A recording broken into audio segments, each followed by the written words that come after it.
You're going up against a fellow NFC playoff team, and you're going up against a team you might see in the first round. San Francisco might have to come here to Soldier Field in the first round. So before we borrow a stadium, ultimately, we might welcome them to Chicago on our way back to San Francisco. Mikasa Sukai.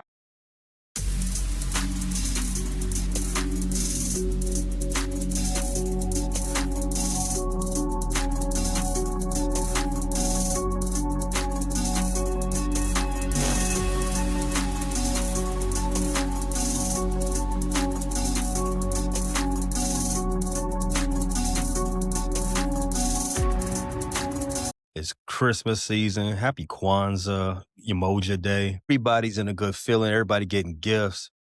And NFL players, they got a gift too this week, Q, in the form of contract stipulations. Bonuses hit. Pro Bowl rosters was announced, Q. We got about 7 Bears that's going to the Pro Bowl, going to Orlando to play flag football. Unfortunately, no. But what?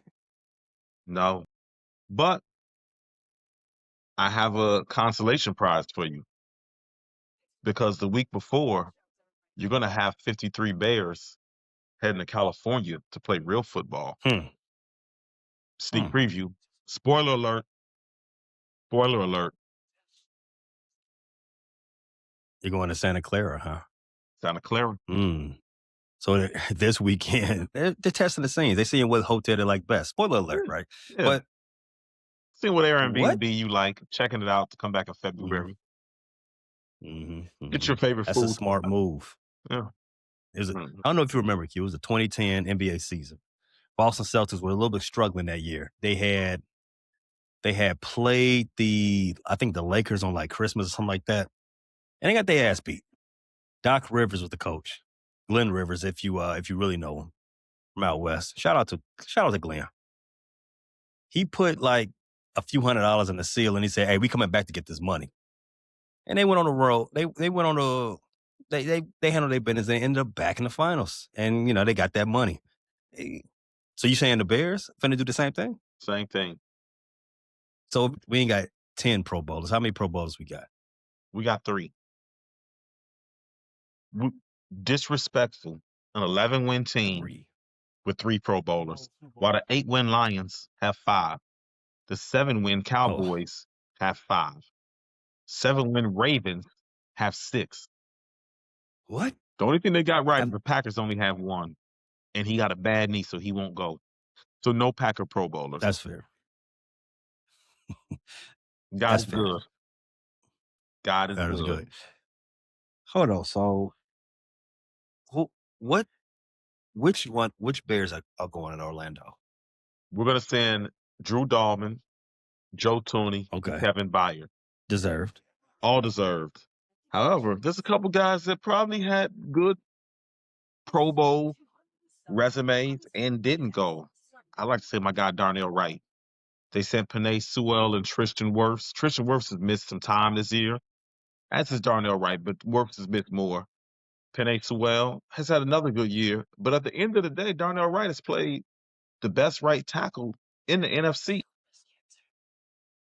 So that's one snub. That's the guy I thought should have went on the most dominant run offense in the NFL. The obvious snub, missing Nahshon Wright. Leads the league in takeaways. 10.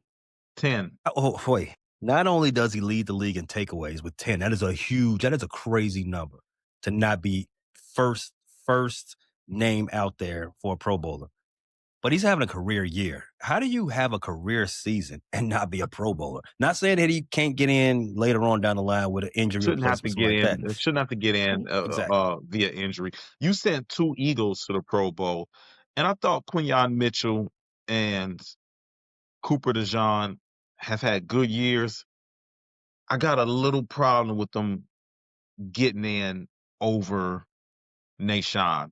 I saw Devin Witherspoon, JC Horn, they're both in too. Witherspoon's played well. He's a lot of time in that nickel and outside with Seattle. He's been the Seahawks secondary has been really good. And Murari's been the nickel this year. JC Horn has established himself as a very good corner. But Nahshon, it's not only the turnovers this year, but according to advanced metrics, over the last several weeks, he's holding.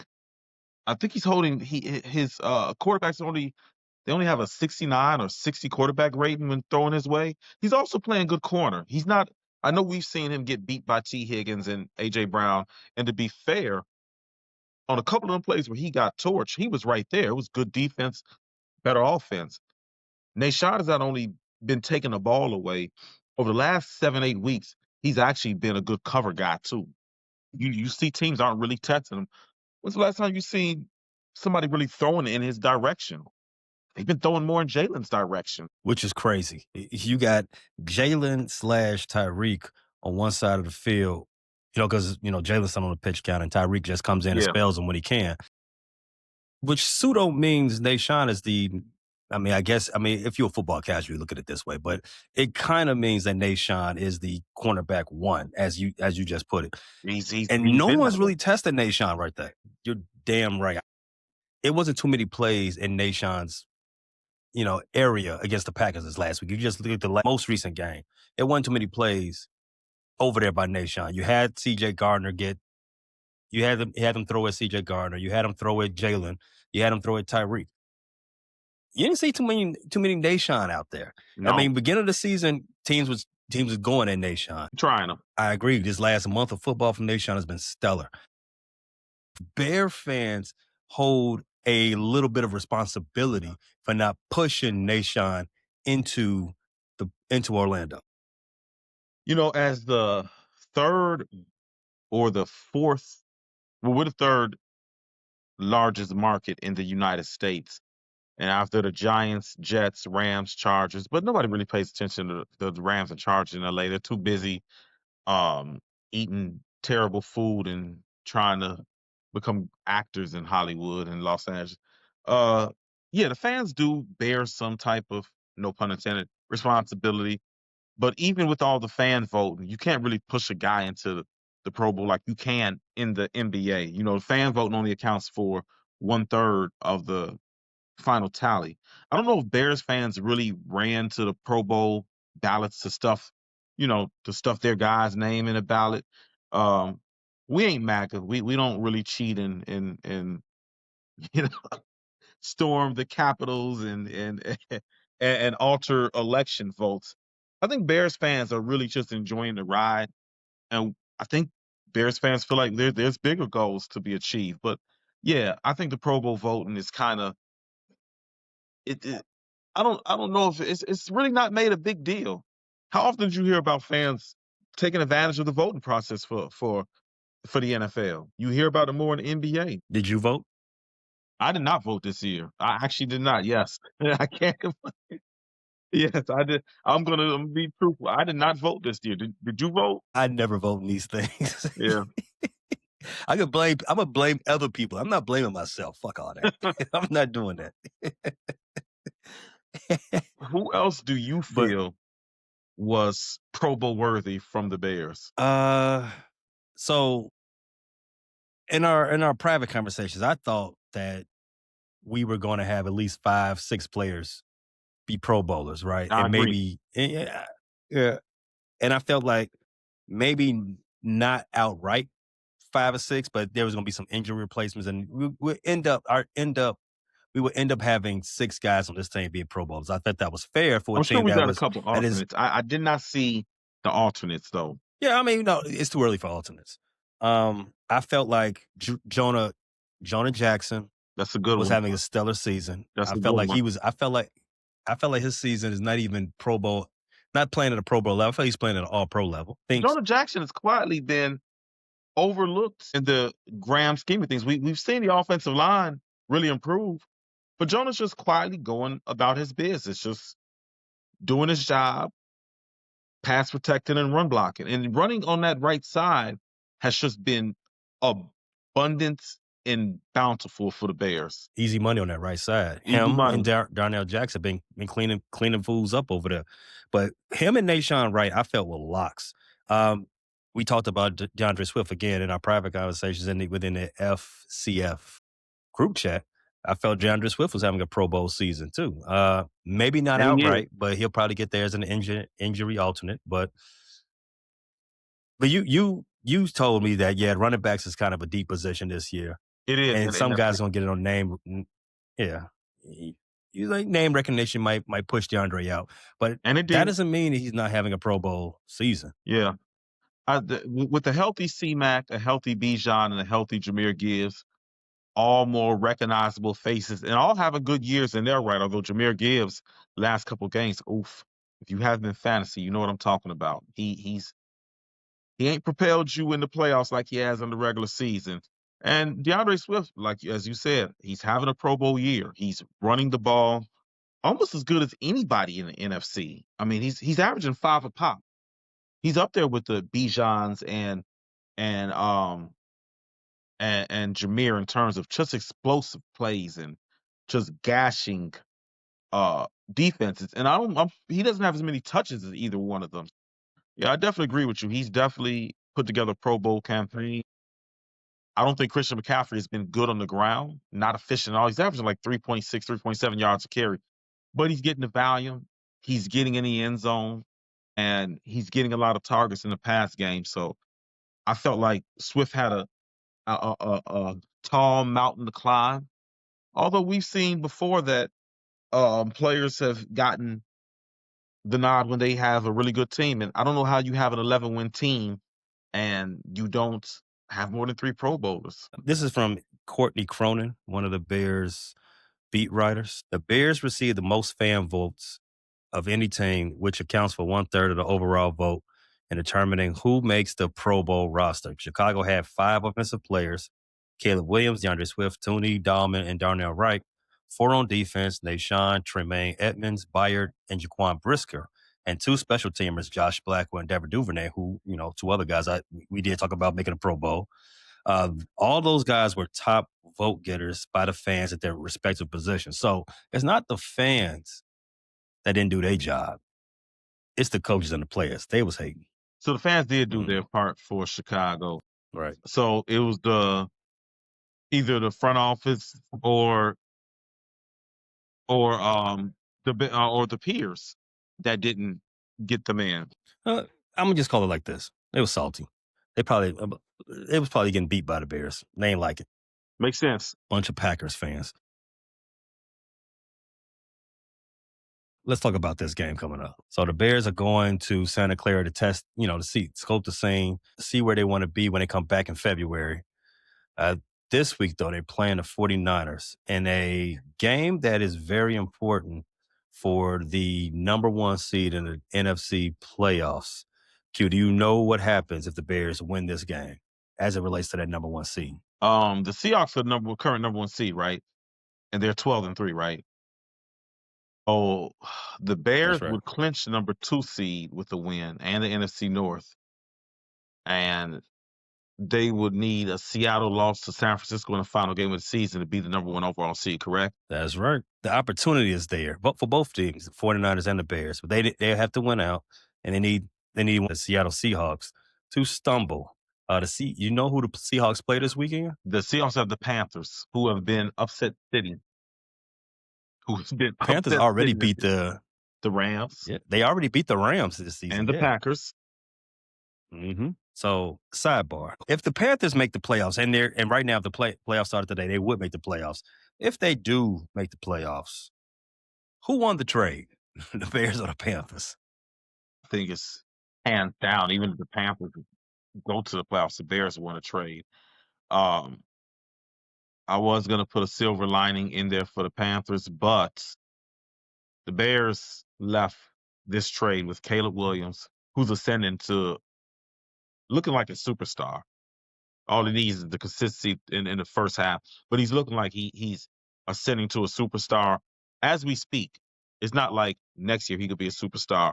It's actually in progress right now. It happened in the middle of the season. And, this is the thing where I said his improvement wasn't going to just be linked. You're starting to see him ascend. The Bears got DJ Moore out the trade. They ended up with Darnell Wright, Tyreek Stevenson. I got to say the Bears won this trade. I don't think there's any debate or dispute. And even if the Panthers make the playoffs, the silver lining, I'd have to say they take all their assets back if they could. I think they would too, but it'd be cool seeing both teams in the playoffs at the same point, right? It's Young's third season, right? Him making the playoffs, his and first time they get into the playoffs, it's pretty much putting their rebuild on the right track, and the Bears getting at the same time. That's cool for me. That's cool. But we definitely rooting for the Panthers this weekend. Obviously, the Bears need to handle their business, but we want the Panthers to go ahead and knock off another NFC West team. We usually start this thing with the injury report for this game. Bears, we got a lot of players this time around. We have been trending down in the last month or so. I remember one time we had about 16 guys on the list. Now we got about that same amount of list. We got Nick McLeod, Roma Dunze, Josh Blackwell, Nashawn Wright, TJ Edwards, CJ Gardner Johnson, Luke Newman, Luther Burton, Kevin Byard, Drew Dahlman, Devin Duvernay, Travis Homer, DeMarco Jackson, Amen Omabegwa, and Joe Tooney all on the injury list. It's only probably a rest day, though. Of course, always. However, there are only two guys who've been ruled out so far for Sunday's game: Roma Dunze and Nick McLeod. Luther Burton is right now. They're saying he's going to play. Kevin Byard, Drew Dahlman, Kevin Duvernay, Travis Homer, DeMarco Jackson, Amen, and Joe Tooney are all looking to play as well. They will be a go for this game, for this Sunday night football game against the Niners. Blackwell, Nashawn Wright, TJ Edwards, CJ Gardner Johnson, and Luke Newman are all questionable. Q, which one of those names that are questionable jumps out as a surprise to you? You said CJ Gardner Johnson was questionable. That's a mildly good surprise to me, because anytime a guy goes down with a non-contact injury and grips at his knee, you fear the worst. So CJ being questionable is a mild surprise to me. A mild good surprise. Nashawn jumps out to me too, because the Bears already are beat up enough at corner. If CJ misses, we're getting the scary hours, because Nick McLeod is really our third, fourth nickelback. We've just ran through all the nickelback possibilities. Kyler Gordon out, CJ out, McLeod out. I guess it's Josh Blackwell time again. Yeah, man. But then be ready. If Nashawn misses, I guess Tyreek and Jalen will be outside. So I guess we could survive Nashawn a little bit. How big is it that Luther Burton is returning for this game? Huge. It's because the 49ers secondary has not been hasn't been really good. Their defense is dealing with a lot of injuries too, and the numbers probably look decent on. I think San Francisco defense is either ranked 11th in yardage or scoring, but they're not a good defense. They're not playing good football right now. They've played some bad teams recently, which has propped up their defensive numbers.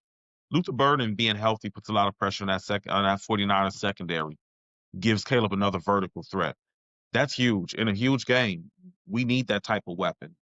I feel like we got it done without we got it done last week without Burden, but it's just better to have all your weapons at your disposal. It's not a good plan in the long term to be down to DJ and Zacchaeus and Ja'Day Walker as your top three receivers.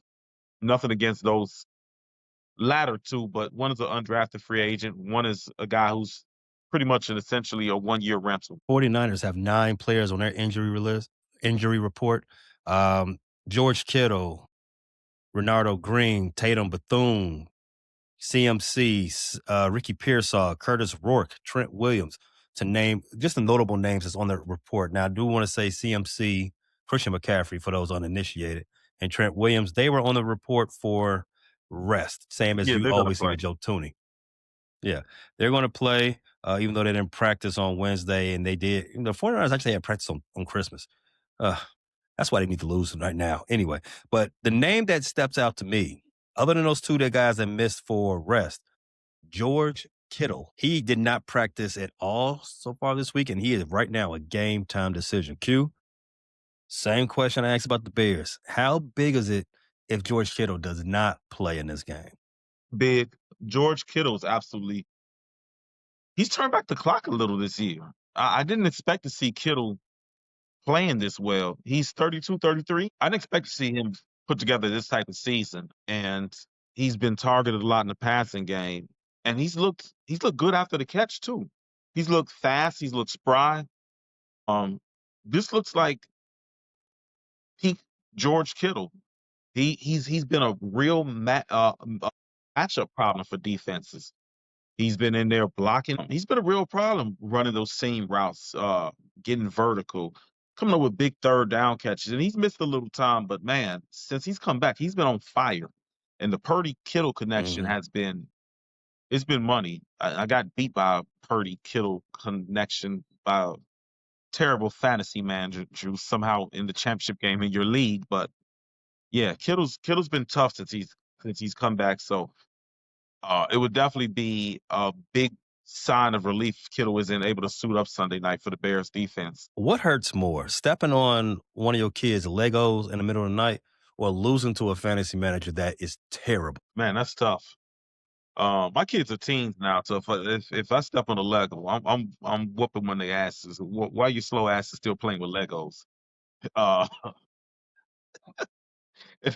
Unless you one of these top tier Lego designers where they make the ships and stuff, don't get no Lego. Ain't no point in having Legos.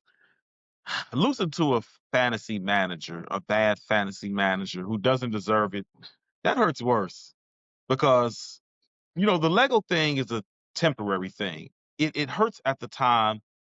You wince, you hop around, you get back up and you go to the refrigerator because that's where you were going in the middle of the night, or you go to piss.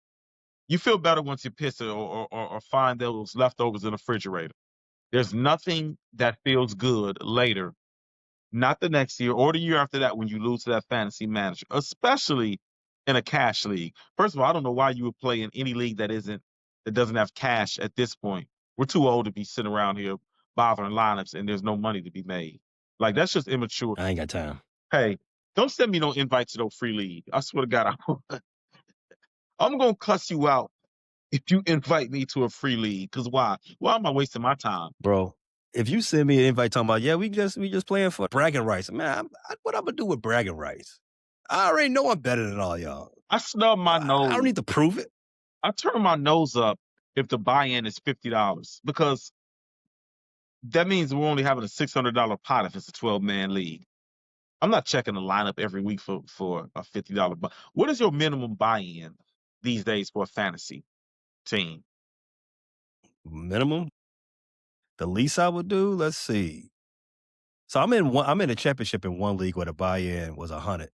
And typically I wouldn't play in a league where the buy-in is 100 because, again, for the same, and the buy-in is exactly 600.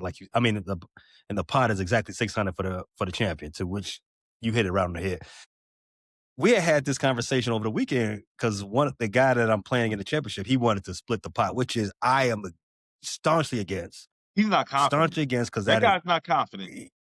He's not confident, and I don't think if we're gonna do this, we're gonna fight it out to the end, right? So I did the math.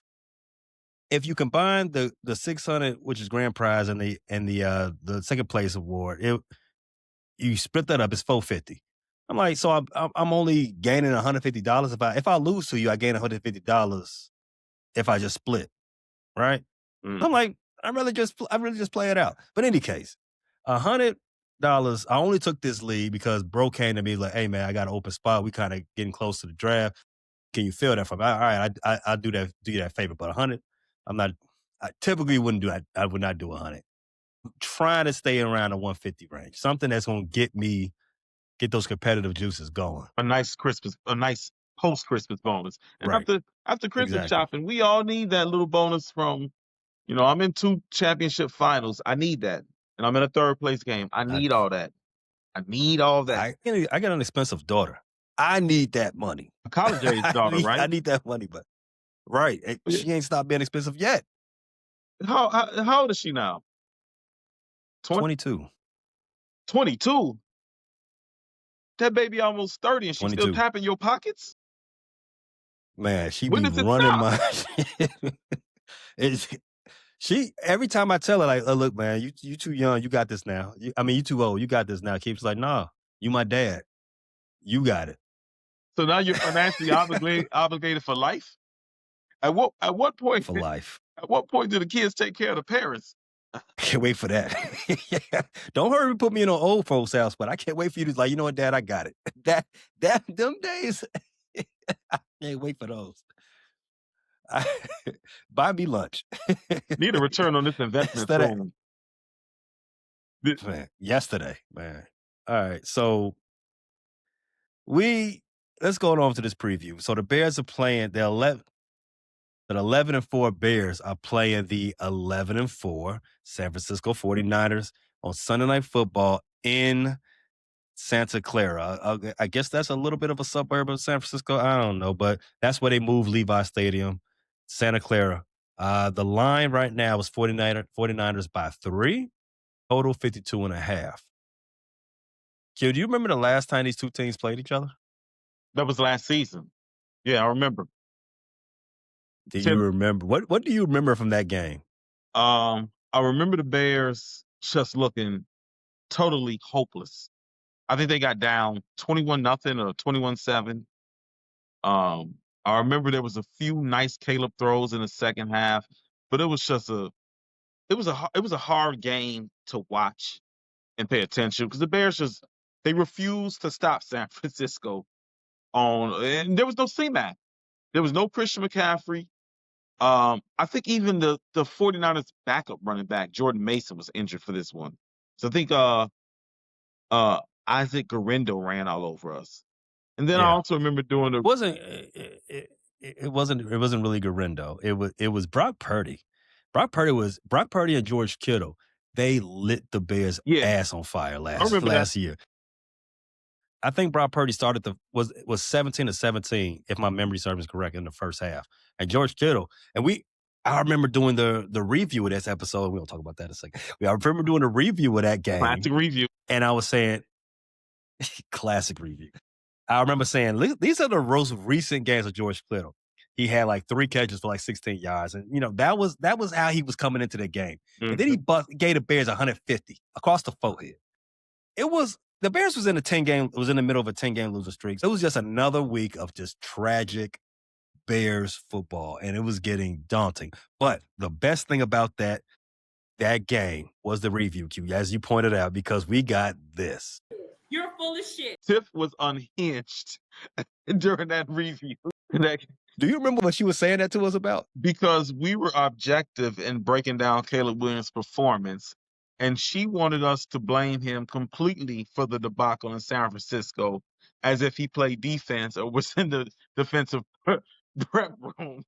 And I'm like, well, Dad, his defense just gives up 2 opening drives. You're down double digits already. The 49ers are already know you have to abandon the run. I thought Caleb didn't perform that bad. Yeah, she wanted our heads. Jaden Daniels' height was at an all-time fever. Bears fans were running around talking about, we should have drafted Jaden, and crying. I can't do the Tip voice for everybody. How do you do it? Should have drafted Jalen.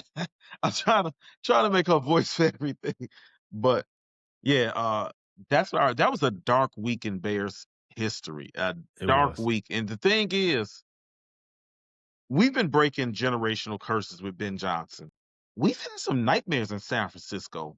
Jay Cutler. 1984? Well, we didn't get to see that. No, I was a baby in 84, but I didn't really get to see that. Mm-hmm. But in my recent memory, Terrell Owens setting the record on us. Cade McNown and that offense not crossing midfield in 2000. And we only lost 17-0 that game, which pretty much got Cade McNown sent out of town, which might have been a positive thing. Then, do you remember we were actually contenders this year.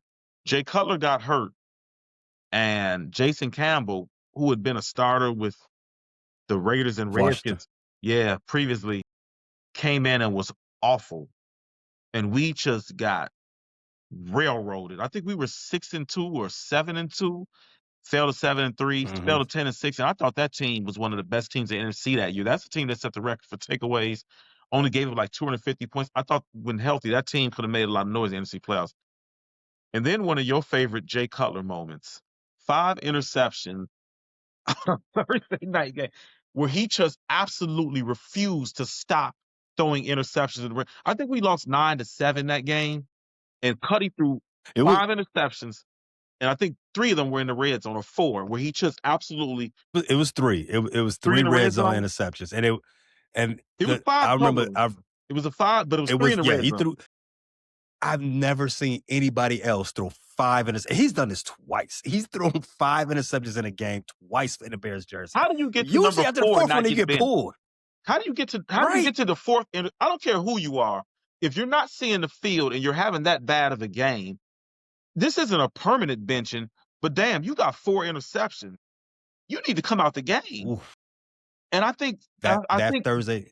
I think the most frustrating thing was in the red zone, the 49ers either bracketed Brandon Marshall or straight up double teamed him, and Cutler still tried to get it in there. One of them, he threw it directly to the middle linebacker's chest. I think it was Patrick Willis back there. He threw it right to his chest. He was right. Or it might have been Bowman. He was.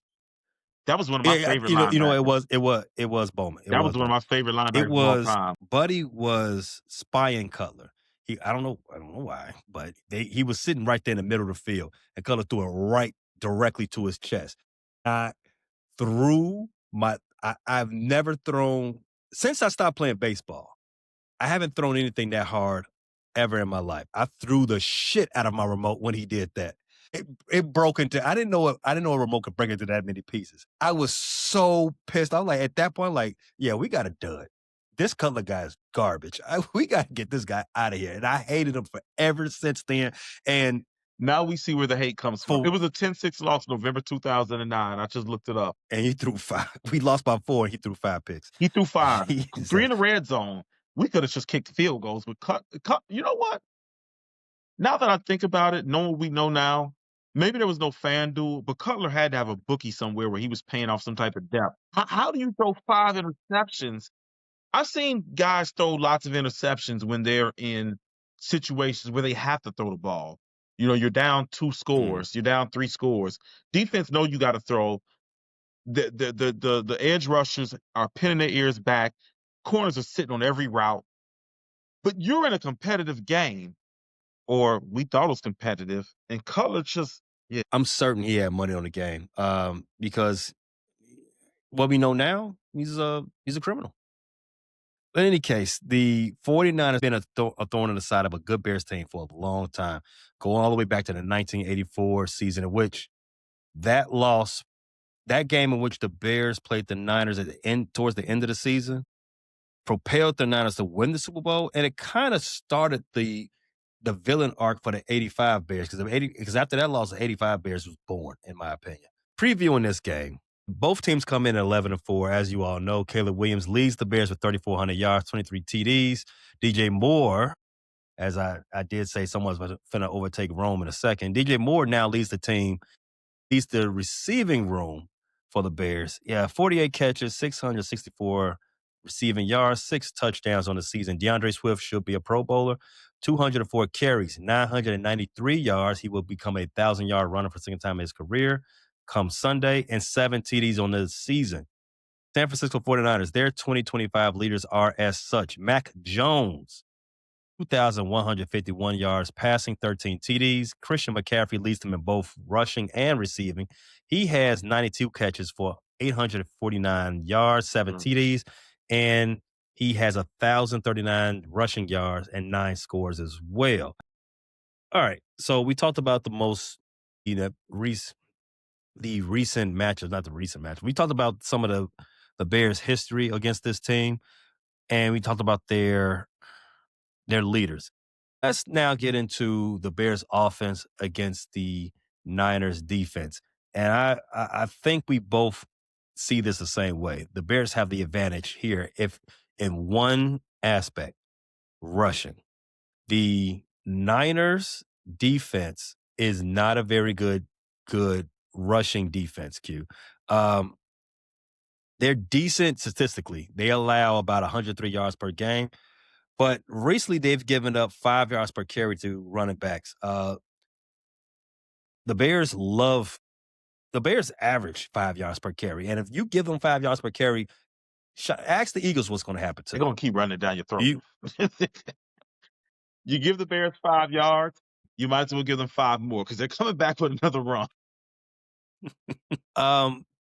Do you think that's the biggest advantage the Bears have against the 49ers defense, or you see any other advantages? Absolutely. The Bears have rolled their run game since the bye week.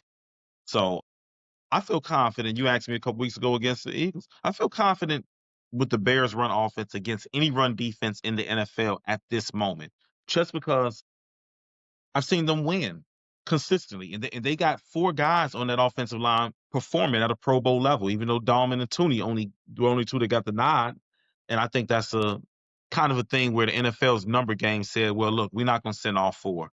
We'll send 2 representatives, even though the other 2 were deserving. I just feel like at this point of the season, with the weather getting colder, with the Bears' run game in such a rhythm, I got to take the Bears' run game in every matchup until proven otherwise. So, yeah, I think that's the Bears' biggest advantage this weekend against the 49ers. The Niners are actually a top 10 rushing defense. However, the last few games they've been had. They're giving up, as I said earlier, 5 yards per carry.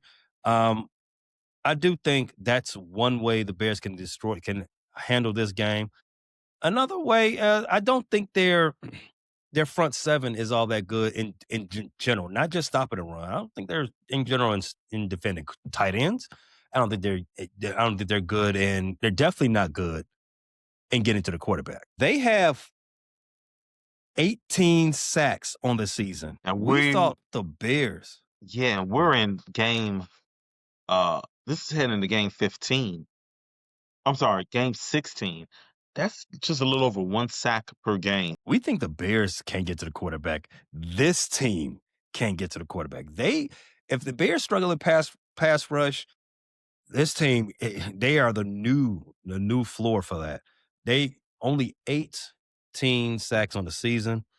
No, you already talked about no Nick Bosa, no Fred Warner. The opportunity to score points on this team is right there for the Bears. I don't know. Could the be Bears another have big struggled Caleb playing. game. It could be. We hope so. But the Bears have struggled, Caleb Williams included, at playing a complete 60 minutes. We've only seen them do that, 3 times this season? Cleveland, Cincinnati, Dallas. Yeah.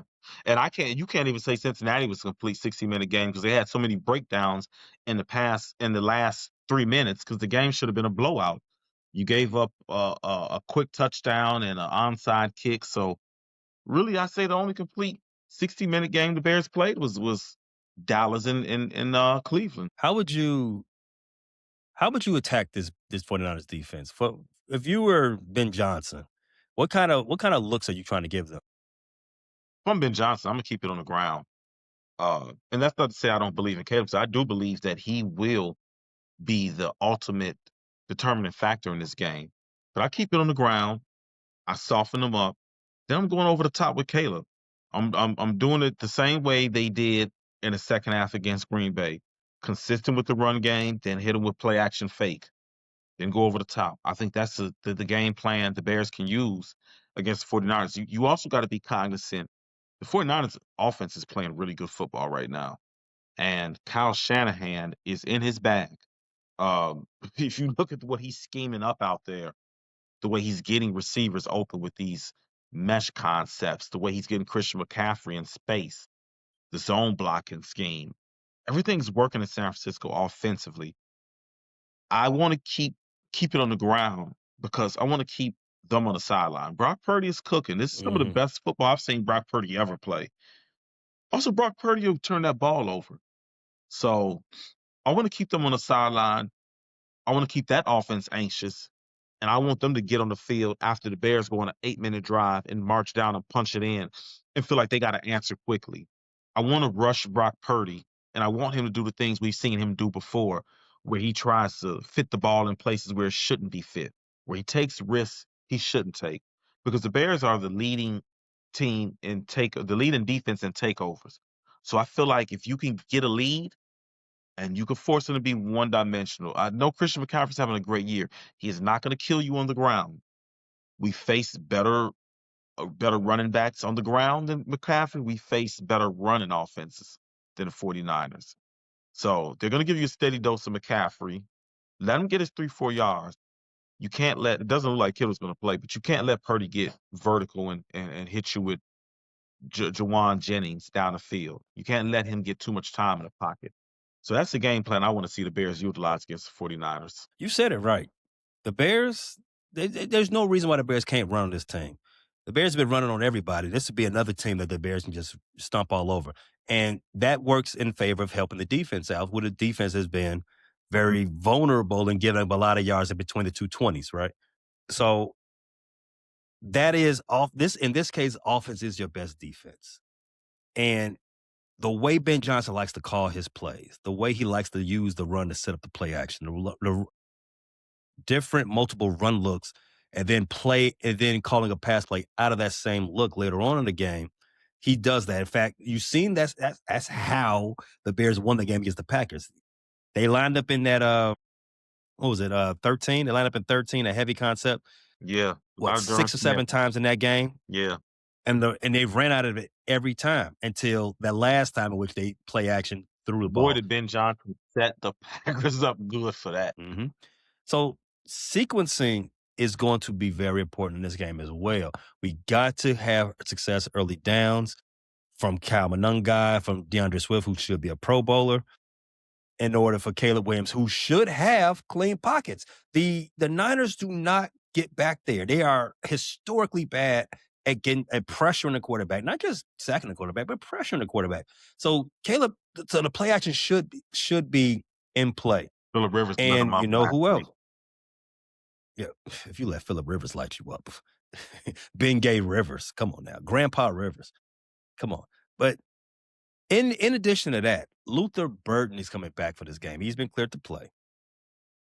That's just another deep threat. That's another playmaker out there. If you can get the play action move, get the linebackers to bite up a little bit, and then sneak Luther Burden behind with a shallow end, man, he could turn that into a 20-yard, 25-yard play. And you know how the Bears love these big plays. One of the best offenses in the league at getting chunk plays. Over under, Q, 5.5 catches for Colston Loveland. Under, but I think he's going to do big damage with them. I think he's going to get 4 or 5 catches, but I think you're going to have a couple of them that are first downs and 1 touchdown, 1 tutty for Colston. How, and this is the last thing we got on the offense before we switch over to defense. How upsetting would it be if we get into halftime of this game and the Bears have had another clunky start? Pretty upsetting because you're heading to the playoffs, and even though the Bears have been able to overcome these clunky starts, that's not what you want to be doing in January. You're playing the best teams in the league for high stakes, and their concentration level and their hunger level is going to be heightened. So you can't make too much of a trend. You can't keep relying on picking it up in the second half. You're getting you're going to get teams playing their best football, giving their best punch. You got to clean it up heading into the playoffs. You got to use these last 2 games to dress rehearsal. The Lions are like they'll have nothing to play for. So I don't know what you're going to see against Detroit in the last game of the season. From a Bears or Lions standpoint, neither team might have anything to gain for that game. So you got to use this one as a good tune-up. You're going up against a fellow NFC playoff team, and you're going up against a team you might see in the first round.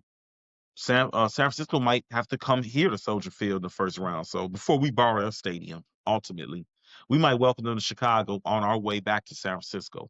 Mikasa Suka. Bear down.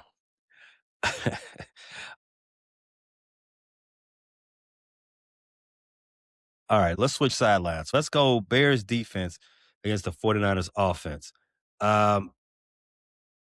Most of y'all saw that Monday Night Football game against the Colts and the Niners.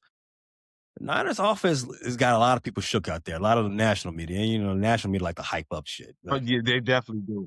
The Colts are going in the wrong direction. I That don't, part. and I'm not taking anything away from the Niners. No, you're Niners. right. This isn't They the are, same Colts they're, defense or team that we saw 5 weeks ago. The Niners defense, mhm. the Colts defense kind of left the chat. I mean, when Daniel Jones' Achilles snapped, they were already heading the wrong direction. The Colts looked deflated on both sides of the ball. Okay, so the San Francisco 49ers offense, they are ranked ninth in the league in points scored. They average 26 a game. They're ranked 10th, just for food for thought. They're ranked 10th in offense at 25.8 a game. 49ers are fifth in the league in passing yards per game at 249 per game. And they're 24th in the league in rushing yards per game. They're not, even though they got Christian McCaffrey, who's a Pro Bowler. Let me just put that out there. He's a Pro Bowler. Even though they got CMC, they have not been a good rushing team. No. And I think maybe it's because we cover the Bears and being Bears fans. We assume that if you're a good offense, you should be able to run the ball too, right? With some type of regularity. I think Christian McCaffrey averages less than 4 yards per carry. I think he's averaging I said a about career low. 3.7.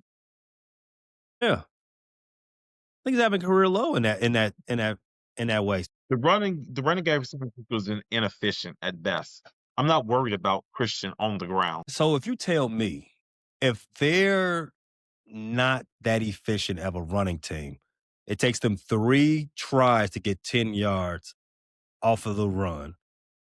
So they're primarily a passing team, and their quarterback is Brock Purdy. Not taking anything away from Brock Purdy. I am a Brock Purdy truther. When everybody was dogging him, saying he was mid, he shouldn't get all the money he deserved to get, I defended him. But if you telling me he's going to lead a high-flying offense, I got to pump my brakes there, my boy. Brock Purdy, he can win you a game, but he can also lose you too. We've seen that with Purdy, and this is not a good combination for Purdy going up against a defense that has been improved against the run and a defense that takes the ball away. As I alluded to earlier, Purdy will turn it over. You turn him into that gunslinger, he'll put it in your DB's arms at least a couple times. Oh yeah, the biggest knock on Purdy for all the years is that he was being carried, not in the same way that Anthony Joshua carried Jake Paul, but he was being carried by his skill, his wide receivers, his running backs, his skill position players, as they're doing most of the work for him. Short passes and they getting out of the yak yard. No more Deebo Samuel. Christian McCaffrey, he's not having an effective year rushing the ball, but he is still leading this team in receiving. George Kittle could possibly miss this game. So if you don't have Deebo Samuel, you don't have, and they've effectively excused Ayuk. George Kittle might not play. Ricky Pearsall is his status for this game is up in the air. Who is he going to beat us with? His connection with Juwan Jennings has been really, really clicking again. Last year was really good. The dude with the golden Lord patch in his head. Yeah, the golden Lord. I think Jalen Johnson or Nashawn Wright take their time and humble him. The way they're playing. That's his main target if Kittle doesn't play, along with C-Mac.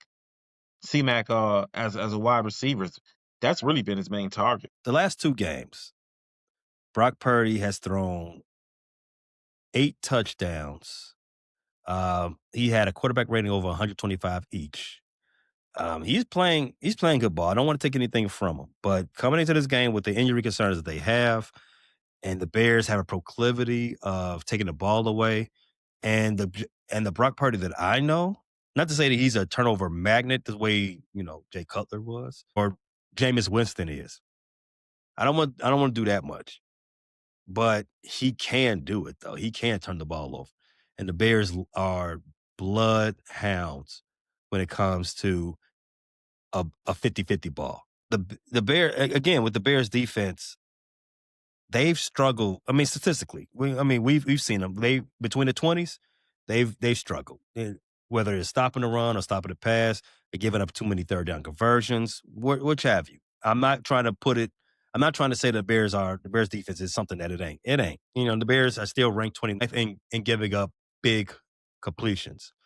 And the last couple of games, if you just take those last 2 games, the Brock Purdy-led offense has been getting a lot of big completions. I just want to put that out there.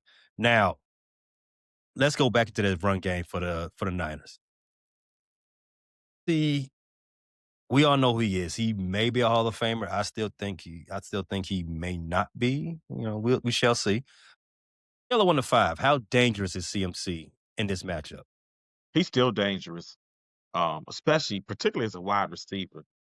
We've noted the Bears defense has struggled with a couple things, and we've noted that mobile quarterbacks have been absolutely, from Jackson Dart to Snoop Huntley to Malik Willis, they've been trouble for the Bears. And also running backs out the backfield as receivers. Ashton Jonty, was it 2 receiving touchdowns he had against us? I know he had one where Sewell could, yeah. Um, Aaron Jones in the first game beating Sewell. We've seen the Bears linebackers, and mostly because of injury, we've seen them struggle to keep up with these backs out the backfield. McCaffrey is the ultimate receiving back out the backfield. I mean, he's a throwback to Marshall Faulk, pure dual threat. So I'm definitely concerned with Christian McCaffrey out of the backfield. We gonna skip past LaDainian Tomlinson and go right to Marshall Faulk, huh? LaDainian, well, I mean, no disrespect. No disrespect, because I mean, if Christian McCaffrey gets that 151 yards receiving that he needs, and I don't, with 2 games to go, I don't think he can't get 151 yards receiving, right? especially with the way they target He would him. be right. He would become the first running back in league history to have back-to-back 1,000 seasons. And I think the last time, I think the last running back who's had two seasons of 1,000 rushing and 1,000 receiving was Marshall Faulk. And this is no disrespect to LaDainian Thompson. I didn't skip him. But LaDainian was a very good receiver out the backfield. Christian McCaffrey and Marshall Faulk are a little different, and they're just not utilized out the backfield. They can actually go line up on the line of scrimmage in the slot and be very effective beating DBs. I don't bet on LaDainian Tomlinson beating a DB running routes. He's going to beat linebackers. He's going to be dangerous running wheel routes and all sort of routes out the backfield. Christian McCaffrey and Marshall Faulk, you can line up on the line of scrimmage, and they're going to be a tough cover, even for nickelbacks and safeties. Another guy who probably deserves to be mentioned in there, bear down, Matt Forte. Very good back out the backfield. You're right. And he lined up as a receiver too. Yes, he did. I think he was even a better receiver than LaDainian. I don't think he saw as much volume as LaDainian consistently. But you remember there was a year Forte had 100 catches. And one thing about Forte is when he got outside on the perimeter, he looked like a wide receiver. I mean, he's 6'1", 6'2", and he was able to adjust to the ball in air. So I did disrespect the former running back. I disrespected the Bears running back so Chris McCaffrey, one of the best receiving backs since Matt Forte. I think the game, the number that came out of this last game for the Bears was 0. 0 for 5. That's how many times the Packers were in the red zone and they scored a touchdown. 0 times. That could come down to key. If the Bears are vulnerable in the middle of the field between the 20s, but